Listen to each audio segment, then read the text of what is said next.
go. Sorry.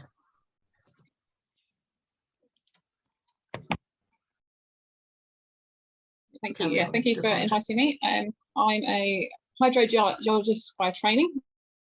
I'm currently on an extended career break, but I'm also a hydrogeologist by hobby, so I'm still a hydrogeologist. In this talk, I'm planning to give instruction to what a hydrogeologist does, look at a few of the climate change influences on the water cycle, focusing on some of the hydrogeology impacts, and discuss some of the key things that we can do, and hopefully allow some time for questions. So if you could move on to the slide of pictures, Jane.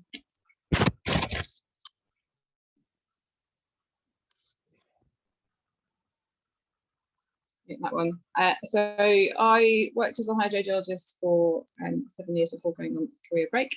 And the work of a hydrogeologist is basically looking at the interaction between groundwater resources stored underneath in the bedrock underneath our feet, and the surface environment. That involves in the top right. So I'm not with my left and my right, bit of a problem.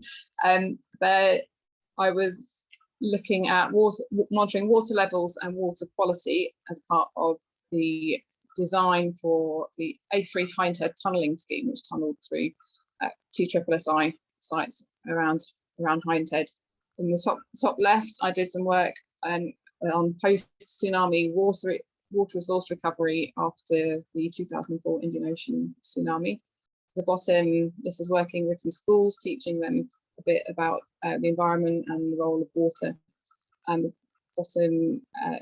bottom right is hydrogeological modelling, computational modelling, looking at how our water resources move, and using that to inform decision making on water resources. I've worked very closely with Anglian Water in their water resources team, helping them monitor their water extraction boreholes around their area, particularly Norfolk and Suffolk, and also with the Environment Agency and Norfolk County Council, looking at the impact of their landfill sites on water resources around the area. So if you can move on to the next one, please. We're all aware of the importance of water. This quote from the UN and Climate Adaptation Report from May 2010 really summarises it. That water is the primary medium through which climate change influences Earth's ecosystem, and thus the livelihood and well-being of societies. Higher temperatures and changes in extreme weather conditions are projected to affect availability and distribution of rainfall, snowmelt, river flows and groundwater, and further deteriorate water quality. The poor, who are the most vulnerable, are likely to be adversely affected. So the next diagram is a good summary of some of those impacts that we can see, and some of these we've seen just in the last few months. So floods, extreme flooding in the UK and Pakistan, droughts, also agricultural demands and increase for irrigation. Hydroelectric power can be influenced by the changes in the water flows, so those power stations, reduction in snow pack and glaciers, changes in river flows to impact water supply quality of fisheries and recreation activities, changes to habitats due to change in river temperatures, delta levees, a threat of flooding from the sea, water quality, an increase in demand for water use, and groundwater. What I'm going to focus on, looking at lower water tables, but many other influences that we'll discover as we go on through the talk. We can divide the main impacts on water into 3 main categories, looking at the water level changes, water temperature changes, and water quality changes. If we go on to the next slide, please. Thank you. So water levels, we can see variations in long-term trends of water levels and potential annual fluctuations with more extreme events. The primary response in water level is due to precipitation changes, but also there'll be a big influence of anthropogenic response due to change in demand for water. And then water temperature again, long-term trend changes in water temperature and annual fluctuations due to the global temperature changes, and water quality from potential increases in contamination, but also water quality driven by the changes in water level and the temperature change. The big difference between changes that we might see in surface water environments, such as rivers, streams, ponds, reservoirs, and changes that we might see in groundwater, is the response time. We can, as we've seen over the summer, we've seen almost immediate impacts of heavier rain on water levels, water temperature, water quality. The response for our groundwater resources, there's a lot more variation in that. So you can go on to the next one, please, Jamie. So I'm going to focus on a bit more groundwater, give you a bit more understanding of what a hydrogeologist's role. So groundwater is any water that's stored below the surface.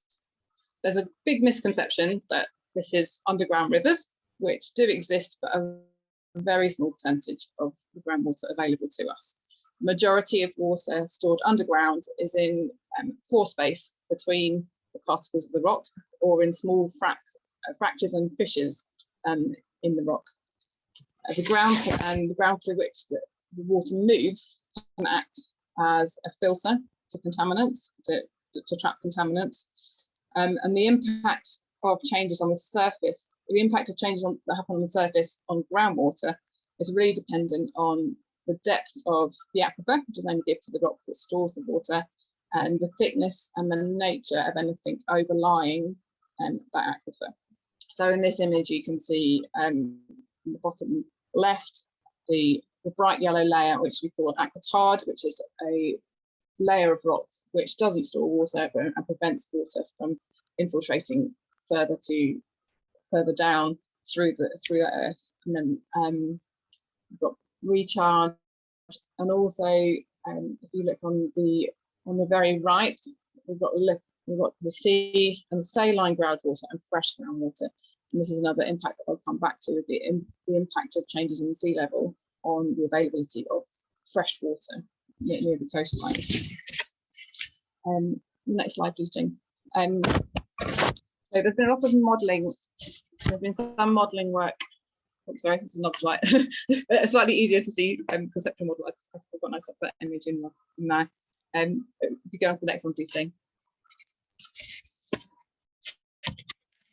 So this is groundwater response time. This is modelling that's being carried out by fairly recent work, looking at how long it's likely for groundwater to respond to changes at the surface. As you can see, there's variations from less than 10 years to greater than 10,000 years. So what this means is that there are some areas of the world where, when you have flooding, a hot summer, you'll pick up those changes in groundwater that's being pumped from underground almost immediately. Other places, you're not going to see the impact of those changes in your lifetime.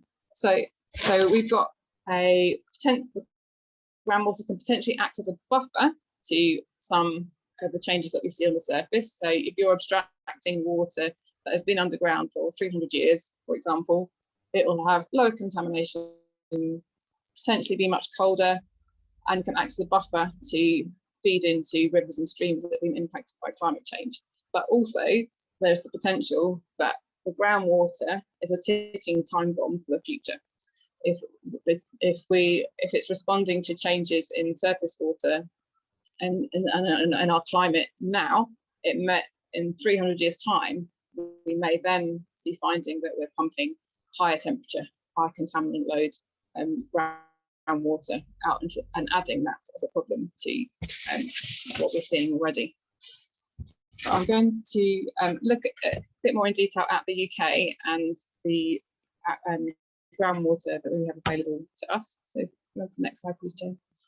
So this is these resources are publicly available on the Magic Gov website, which gives you loads of access to maps of various things across the UK. This is the aquifer designations map, and what it shows is purple are what we call principal aquifers, which are aquifers that are available and used extensively for public water supply, irrigation, drainage, and as a base flow to rivers. The pink is secondary A aquifers, which can have a role in public water supply, but are more likely to be used for local water sources and as a base flow for rivers. And secondary B have the potential, and the secondary, the orange and yellow, have the potential to supply water, but there's not enough of it, or the rock is, the aquifer is not as productive as the pink and the purple. And on the next slide, we've got the geological map of the southern area of UK. So the main aquifers that we're looking at are the chalk, which swathes through Norfolk, Suffolk, Cambridgeshire, and across and around London and down to the south coast. Limestones that cut into a little bit of Northamptonshire, the Blisworth limestone, and then the Triassic sandstones down central, the centre of England and across to Birmingham. And if we zoom into West Northamptonshire, what you might like to know a little bit about what aquifers you've got around you.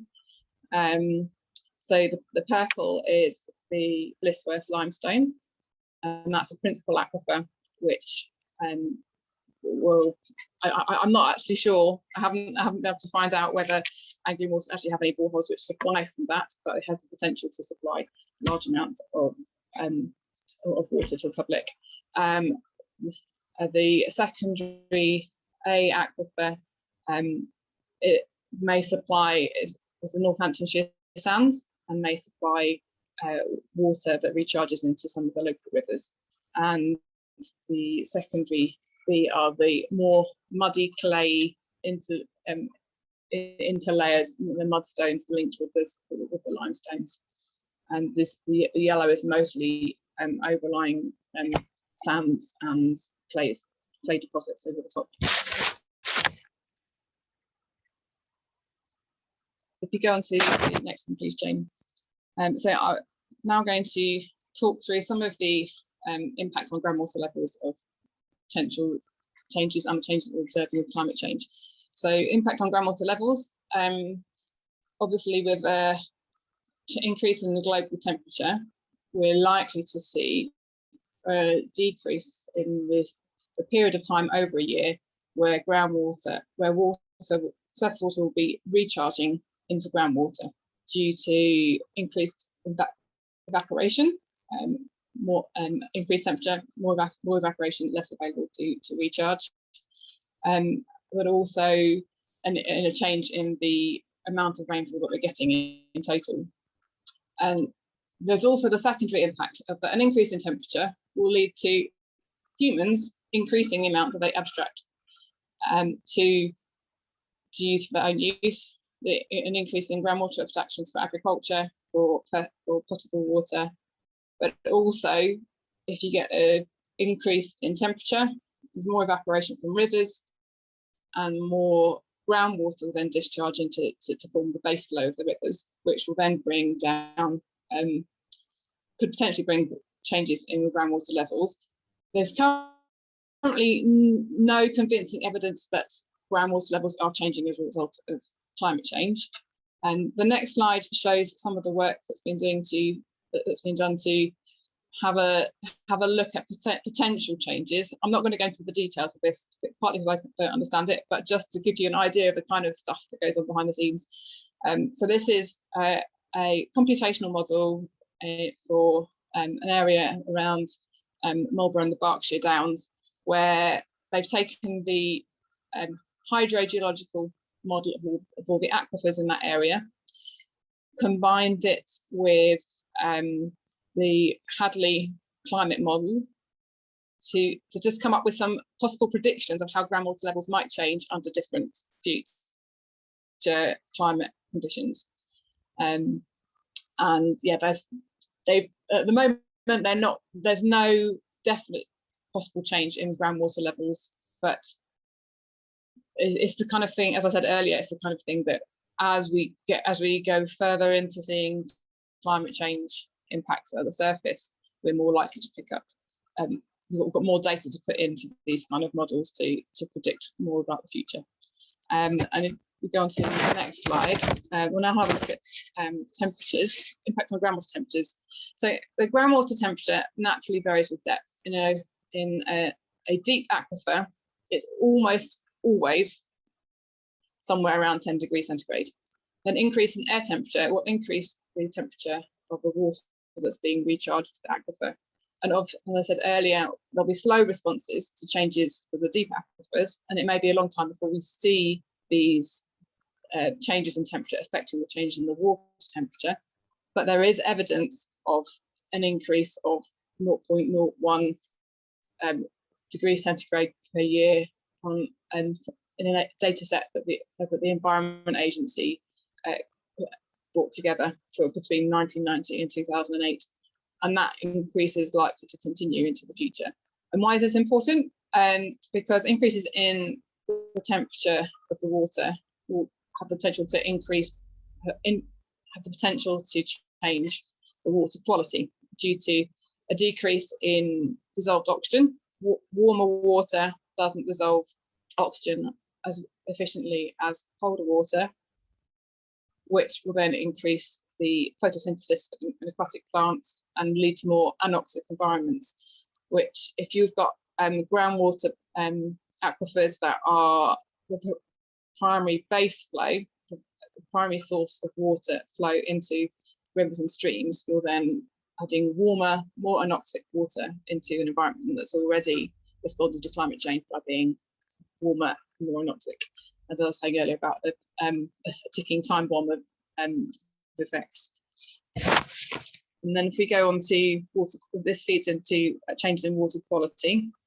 So yes, the increase in global temperature could increase the concentration of contaminants in recharge, because the increase in evaporating the water leads to more concentrated water, and then photosynthesis of things like algae.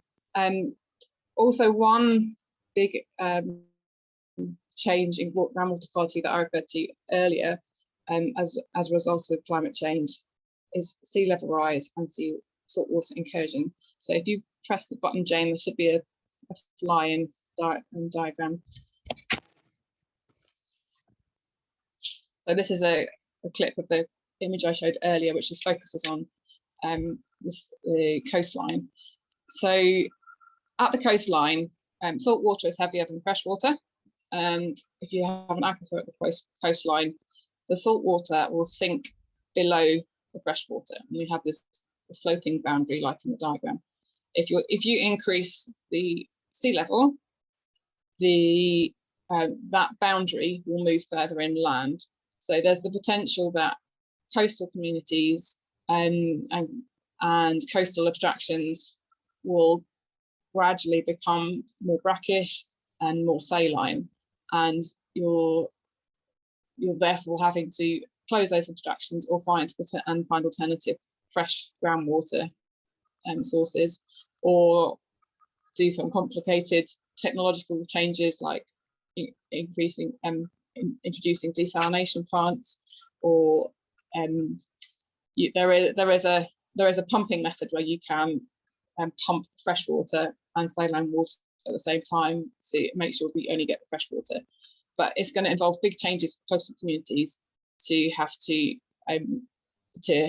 accommodate rises in sea level, turning their freshwater supplies brackish. But some of the bigger changes in groundwater quality are going to be human adaptations to climate change that introduce more water quality issues. So things that we've talked about already, like contamination and particularly from fertilizers. So some work that I did with Anglian Water was looking at some of the water abstraction boreholes that they have are particularly high concentration nitrate, and most of them they've been able to blend the water, so take pump water from a high nitrate source and blend it with water from a low nitrate source, to produce, to supply water that has a concentration of nitrate that's acceptable to drinking water standards. The concern is that we're getting to a point where the amount of fertilizer that's being used is making it more difficult for water supply companies to pump low enough nitrate water. And then looking at the climate, introducing climate change into that, there's a potential that we could be using more fertilizers to feed a growing population, and less awareness of the amount of nitrate that's going, hopefully more awareness of the amount of nitrate that's going into the ground, but less control over how much we need to produce the food that we need. So that there are many climate change impacts on the groundwater quality, but a lot of them will come from secondary impacts from adaptation that we need to make for climate change. Go on to the next one.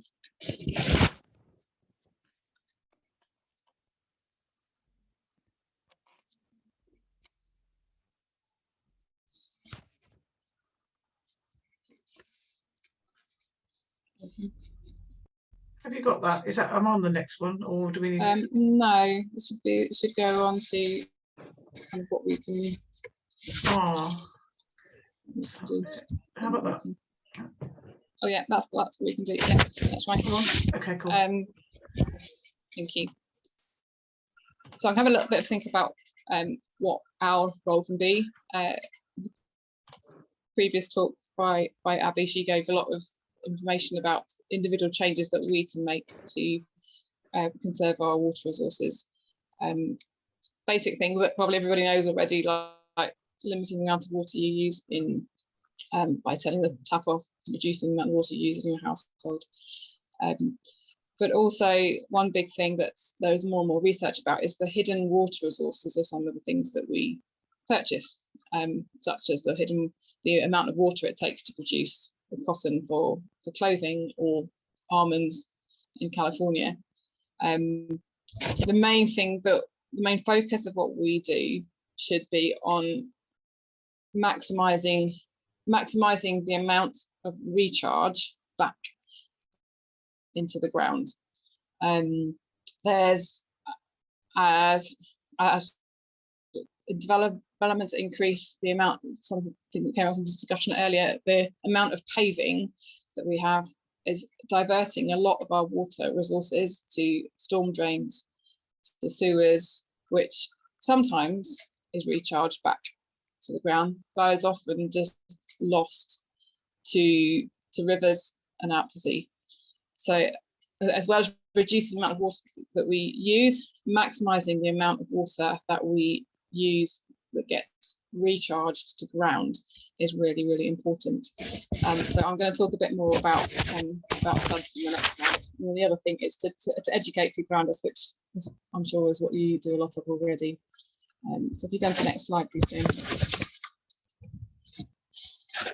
So I'm going to look a bit about sustainable urban drainage. The main purpose of sustainable urban drainage is to divert water away from storm drains and sewers and put it back into recharge on the ground. The sustainable urban drainage systems also remove contaminants in the water by many methods. Lots of bugs in the soil which eat up some of the contaminants. Contaminants get trapped onto the soil. Mostly it's kind of anything that's without a significant source of technology. So it's using nature to remove contaminants. We're also slowing down water flow and supporting existing habitats and creating biodiversity. In England at the moment, SUDS are currently not mandatory for planning applications on new developments. There was a revised national planning policy framework a couple of years ago, which said that major developments should incorporate sustainable urban drainage unless it's inappropriate to do so. So the land is flooded, high groundwater table, not permeable, but that has the potential to be used as a get-out clause for developers. But sustainable urban drainage systems on new developments are mandatory in Wales. And one of the projects that I looked at with Norfolk County Council was on their recycling centres. Any runoff from the recycling centre was supposed to be drained into a tank and then pumped off to and tankered off to a water recycling centre. Or what we were looking at was modelling whether a sustainable urban drainage system down the edge of the recycling centre could remove enough of the contaminants that were potentially in that rainfall runoff before going out to the river to meet the environmental agency standards. And the modelling that we did proved and persuaded the environmental agency that there weren't enough contaminants in that water for it to be worth just tankering the water and driving it somewhere to be processed and cleaned. So nature could do that for itself. Go on to the next slide, please. What is lacking at the moment, particularly with sustainable urban drainage, is joined up thinking, working with what is already there in nature and using that to our advantage to meet those requirements of sustainable urban drainage, to reduce water flow, to reduce the speed of rainfall runoff, to reduce flooding, reduce contaminants. So this diagram just gives a few of the possible sustainable urban drainage things that could be included in developments or in your own homes if you have the means to. So green roofs, instead of tiles, you plant your roof up and use and grow grass. As simple as that, but obviously high maintenance. And then just having more permeable paving to allow infiltration down back to recharge back to ground, rather than having tarmac which completely seals the ground and diverts us into storms. Rainwater storage tanks. Most will have an overflow out to the sewer as well, but obviously you're managing to contain most of that for your own use. And then street channels and ponds that can be built in, particularly with new developments, can be part of the new development just to create new wildlife habitats. And retention ponds, which are specifically more engineered to control a flow, to contain water for a certain amount of time until it overflows to the sewer, to limit the speed at which a sewer might fill up in a storm event, which is particularly relevant to what Abby was talking earlier about the combined storm overflow. Limiting, they're really struggling at the moment with having too much flow to storm drains. So this image is a bit grey. So if you click again, Jane, there should be a much nicer idea of what sustainable urban drainage could look like. So this is from the British Geological Survey website, an example of a system in Derby, which adds a much nicer environment, much nicer habitat, more biodiversity to that new housing development, whilst taking a lot of that surface water runoff and preventing it from going to sewer. It can create the habitat instead. Some other challenges, one of the other bigger challenges with sustainable urban drainage at the moment is maintenance and who's responsible for it. Obviously, in your own home, there'll be quite a lot of maintenance, but in a large development, it's now been said that water companies, if a sustainable urban drainage system is used to take water from houses, from domestic area, a system like this could be classed as a sewer or a storm drain, and so water companies can then take on the responsibility for maintaining and managing a sustainable urban drainage system like that. And obviously Abby talked about in her talk about the system they've got up in Norfolk for managing, using effectively a sustainable urban drainage system to clean some of the water before it goes from their water recycling centres out to rivers. Can we go on to the next one, please, Jane? So this, someone in my village, I'm based in Cambridgeshire, was on the Sky News water climate change programme back in August, talking about his rainwater harvesting system. So I thought actually it'd be really nice to go and talk to him about what he's got and how that works for his household. So he and his wife, when they were redeveloping their Victorian building, decided to put in a rainwater harvesting system, a 5,000 litre tank, which with a fairly steady rainfall falls over 3 days from, it's 100 centimetres squared of roof. It's a large house and a large barn which feeds into this, and has a filter on the top to catch any large debris, and an outflow to the sewer if it overflows. The reason he chose to do this rather than having something like a soakaway is because where we are, there's a lot. We're sitting on the edge of the Gault clay, which is a really thick clay, so soakaways aren't going to work. And the 5,000 litre tank of rainwater lasts his family of 6 approximately 1 month for they've just got it plumbed in to flush toilets. But he did say that it required a lot of retrofitting of new pipes through the house, and they could do it well because they were doing a big redevelopment of the house.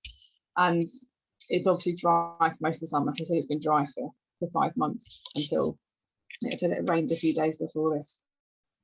So systems like this are possible to be put into, particularly in new developments where soakaways aren't an option, but they're not an all year round solution, but they do provide an option for those who can.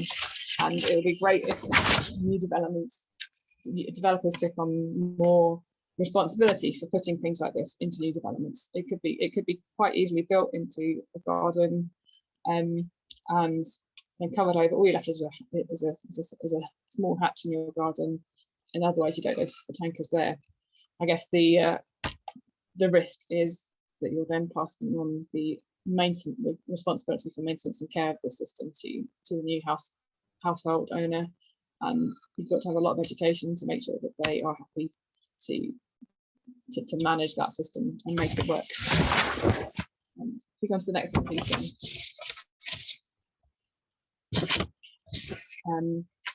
So one of the other things that I've talked about is education, and one of the things I really loved doing in my work was helping kids understand hydrogeology and the jobs that are available out there that they've never heard of, and also just give them a greater understanding of the environment around them and how they can use what they're learning in school in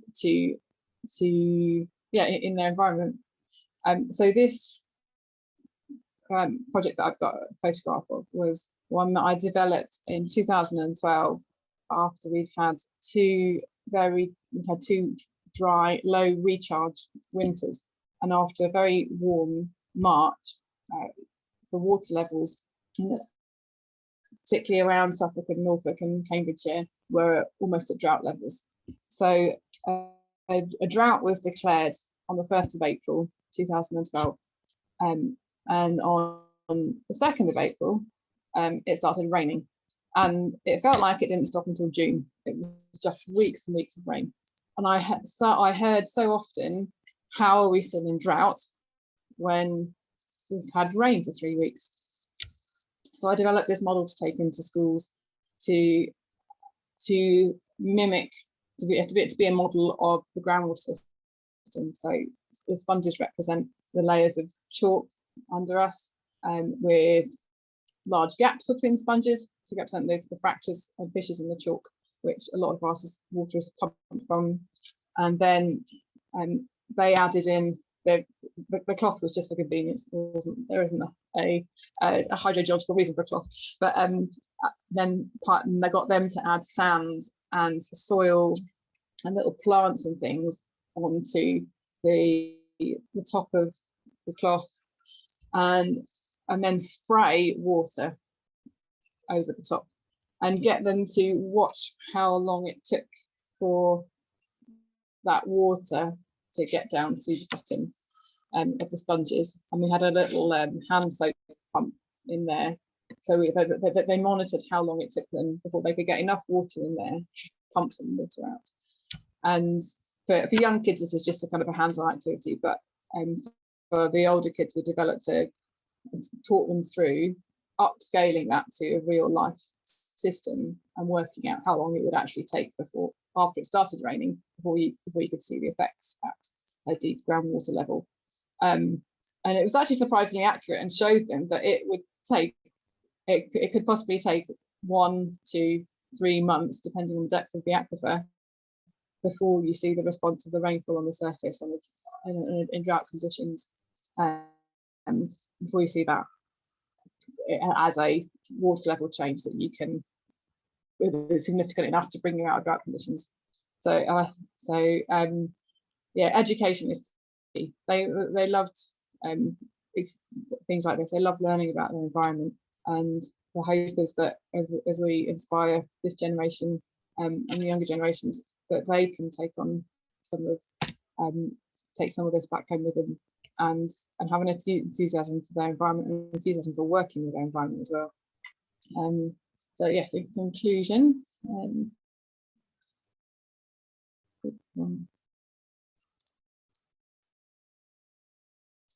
yeah, hopefully I've given you kind of an understanding that climate change's impacts on water are complex and many, and particularly with groundwater, which in parts of this country is in Cambridgeshire, where I am, Cambridge Water supply area is 100% groundwater. The impacts on groundwater are uncertain and highly dependent on land use and changes in land use. There's a higher variation in the groundwater response times to climate change, which may be acting as a buffer at the moment, but may be a ticking time bomb that we're leaving for generations in the future if we let some of those impacts continue. And there are lots of small things that we can do as individuals, but really we need to be calling on local, national, global governments to act and act on more mitigation and adaptation measures, particularly with things like sustainable urban drainage and changing the way that we change the land for our benefit. And education is a key part of that. So educating ourselves, educating children, and educating governments as well. And that's yeah, I'm sure you play a great role in bringing that education to people around you. So, thank you.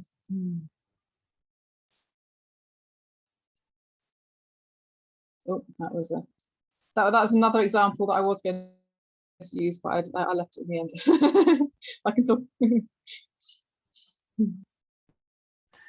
Thank you very much. I'll stop sharing. There we go. That was amazing. So interesting. Wow.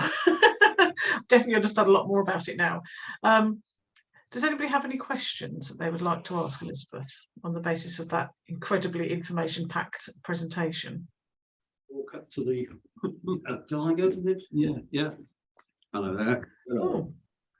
Yeah, just a quick question. At the moment, fracking seems to be a popular thing to do. I see on your diagram it says South Coast and all that stuff. They actually do. They have not donkeys for oil there.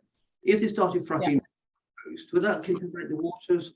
But where it's aquifers and things like that. Because if you start fracking, you're going to sort of alter the dynamics of the stratas where the aquifers are. Yes. So what you're asking is fracking itself going to potentially impact the aquifers? Yeah. South does matter. Sorry, it's a bit broken up. I can't hear someone. It's oiled in South Coast, you see, but if you start down there, you might get this cross contamination. You see, but north is no. They don't bother really, do they? Yeah. Yes, there is potential for cross contamination, and that has been raised as a concern. And I think there will be very strict. I'd imagine there'll be very strict monitoring requirements on any fracking that happens anywhere near any of the major chalk aquifers. The strata that the oil will be held in will be different to the main aquifers, but yes, as you said, there is a potential that the process of fracking will break some of the aquitards between the strata and could result in some contamination. And also just the process of pumping oil creates the risk of that oil getting back into the water system as well.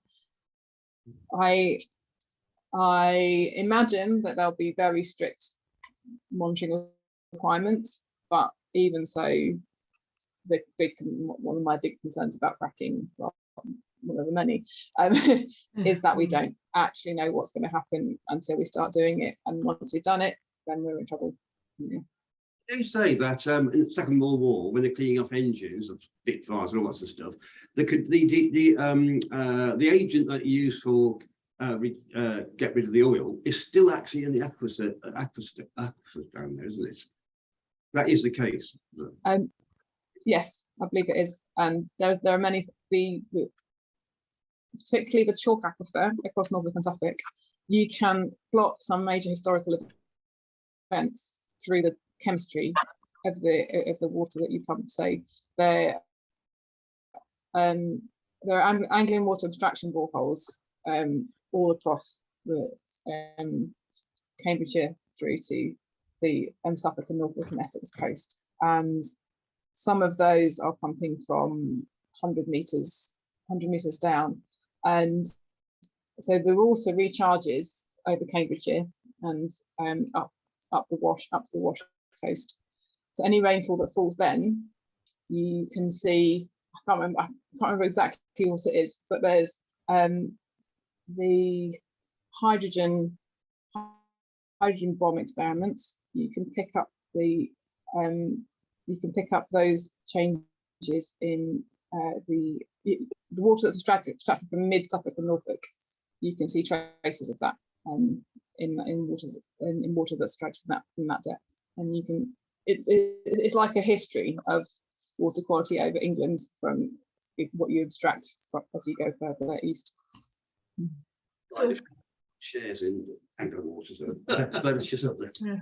So when you say that there's a ticking time bomb, sorry, Patsy, what you're saying is at the moment we're getting the benefit of thousands of years of clean water being stored underground, because obviously human beings weren't around contaminating things. Now we are contaminating things, and future generations are probably going to suffer as a result of that, because the water they're extracting will have our contaminants in it. Okay, nice. Patsy, yes. Sorry. Yeah. I wanted to ask about products that are now in use, such as almond milk and cotton, that are big users of water. Do you know anything about bamboo? Because that's a very popular textile now. Yes, I don't know a huge amount. I only know what I've done. I only know what I've looked at as my own kind of eco-living research. It uses a lot less water in both production and growing. Yeah, my main concern with it is that it is effectively being turned into a form of plastic. Because it's kind of it's marketed as bamboo derived viscose, but to be honest, I don't know enough about it. But other than the fact that it is a much lower, it takes a lot less water to produce both bamboo and the final product, and chemicals as well. Thank you very much. It's very useful.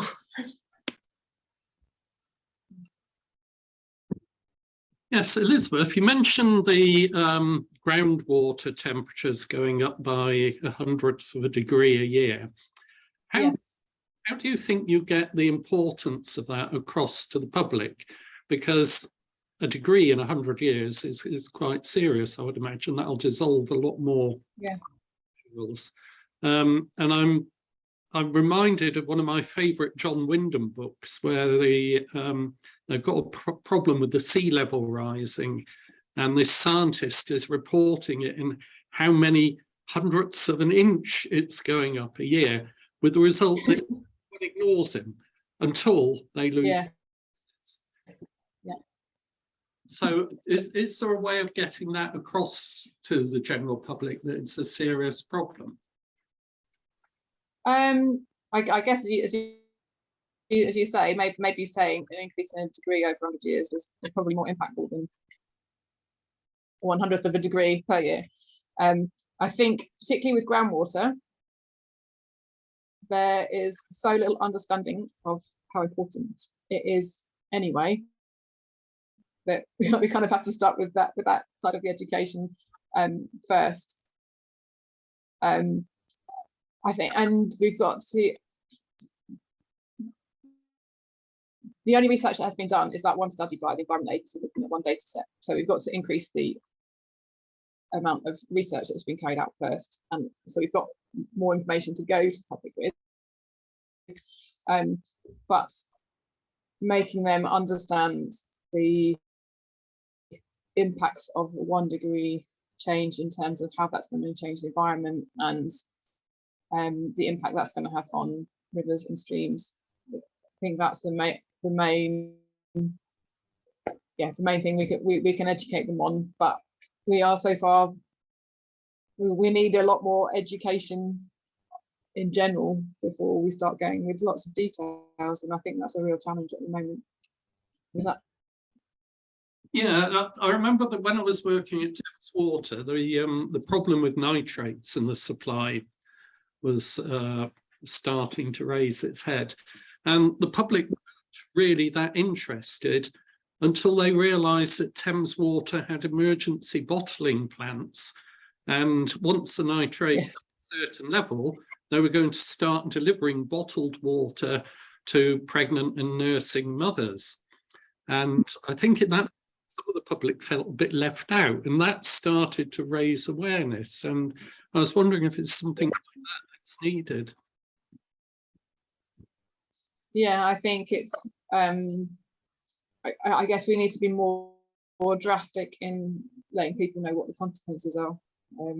I think the nitrate awareness one is a good one, because as soon as people became aware of this kind of potential for blue baby syndrome, everyone panicked and thought, well, what is in the water that I'm being supplied? And yes, maybe people do need to know that the impacts are actually going to have an impact on you yourself, rather than just this theoretical idea of streams and rivers that might be slightly more anoxic.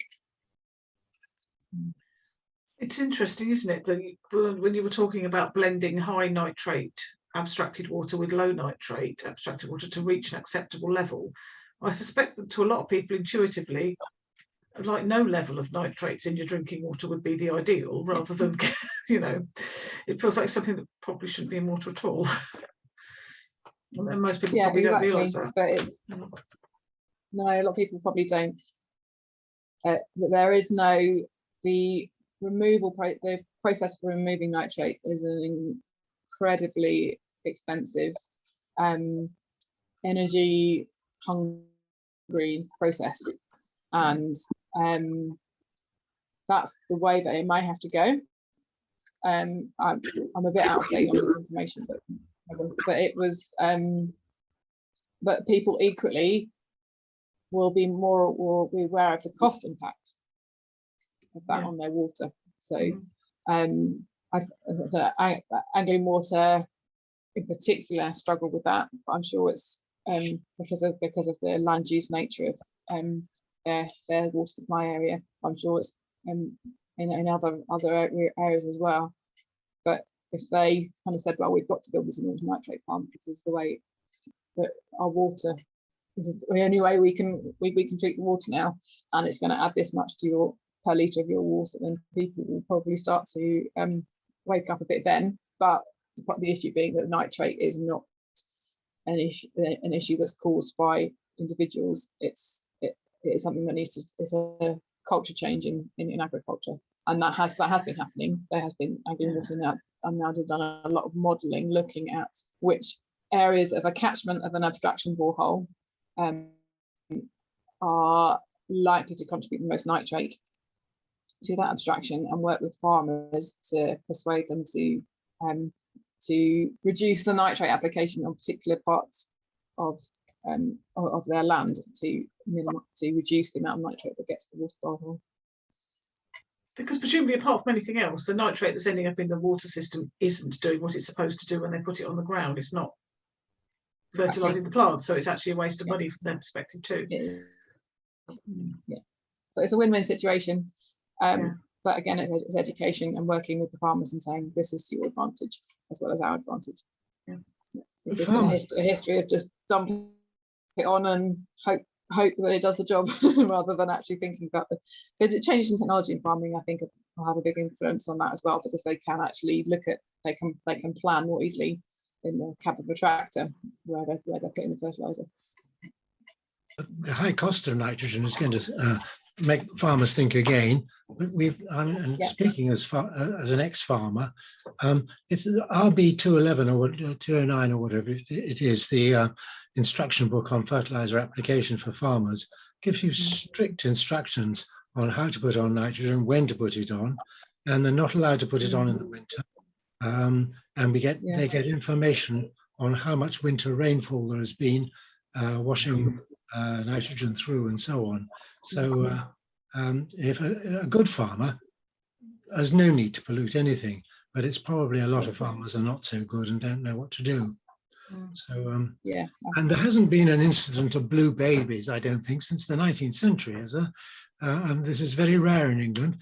And the last one I heard of came from a contaminated well in some cottage's backyard, where the cows and things were, all the manure was going into their well.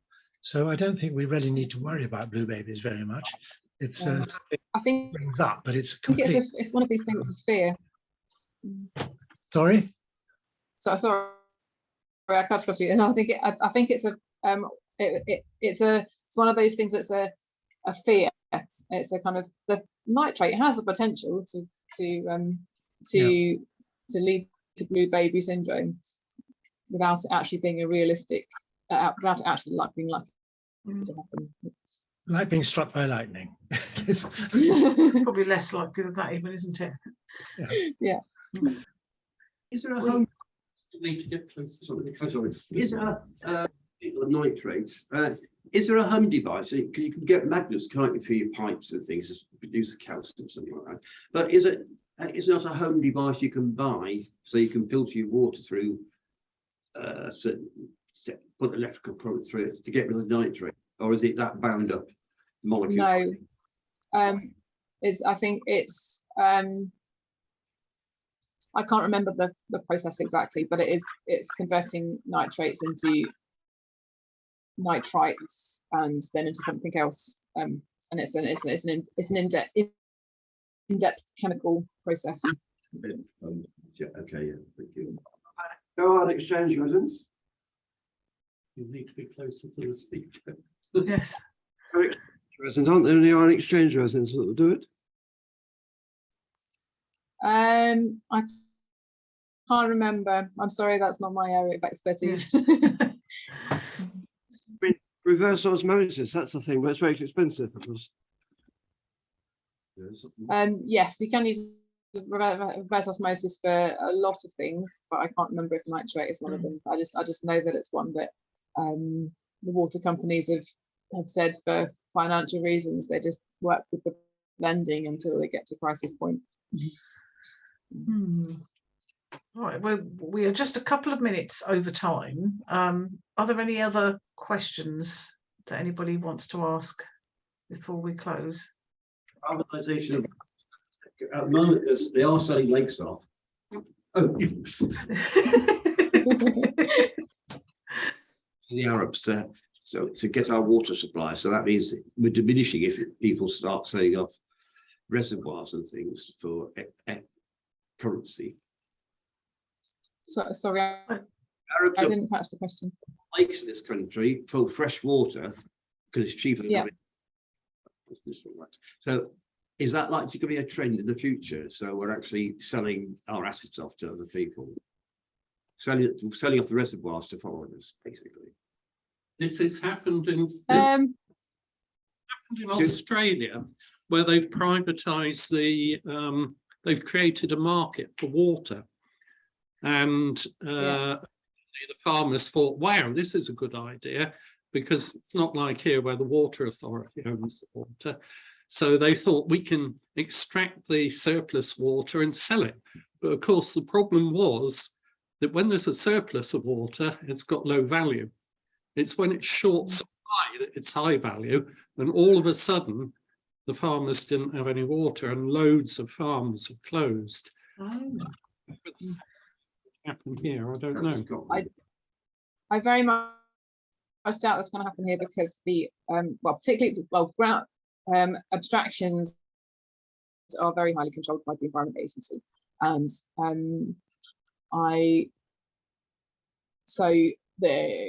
an abstraction license will limit how much you can take at a time, as a total per year, and then kind of extra regulations on for how much you can abstract under particular climate conditions as well. And there are lots of areas where Environment Agency aren't allowing any more abstraction licenses to be granted. So I would be very surprised if anything like that happened here, because it is very tightly controlled by the Environment Agency. Thank you. And Thank thank you everybody for attending, and thank you so much to Elizabeth for that. That was an incredibly interesting talk. I have learned a huge amount. So yeah, really appreciate your time with that. Thank you.